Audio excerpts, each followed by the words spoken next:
ઈડર તાલુકાના આરસોડિયા ગામમાં યુવકે પોતાની પ્રેમિકાને પામવા માટે તેના 7 વર્ષના ભાઈનું અપહરણ કર્યું। ત્યારબાદ રાત્રે પોતે જ બાળકને પરત લાવી પરિવાર સમક્ષ હીરો બનવાનો પ્રયાસ કર્યો હતો, પરંતુ પોલીસે કરેલી કડક પૂછપરછમાં તેણે પોતાનો ગુનો કબૂલી લીધો।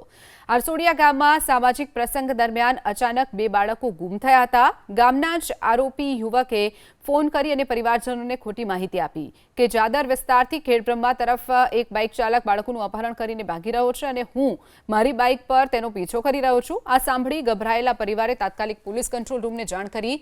સાબરકાંઠા જિલ્લા પોલીસે ઘટનાને ગંભીરતાથી જોઈ અને સમગ્ર જિલ્લામાં નાકાબંધી કરી। આ દરમિયાન આરોપીએ પરિવારને ફોન કરી અને દાવો કર્યો કે તેણે અપહરણકારોનો પીછો કરી બંને બાળકોને સુરક્ષિત બચાવી લીધા છે। હાલ તેઓ ગામની જ એક ફેક્ટરી પાસે મારી સાથે છે। બાળકો હેમખેમ મળી આવતા પરિવારે રાહતનો શ્વાસ લીધો, પરંતુ પોલીસને યુવકની થિયરી પર શંકા ગઈ। પોલીસે જ્યારે યુવકની કડક પૂછપરછ કરી ત્યારે તે ભાંગી પડ્યો અને પોતે જ બાળકનું અપહરણ કર્યું હોવાની ચોંકાવનારી કબૂલાત કરી છે।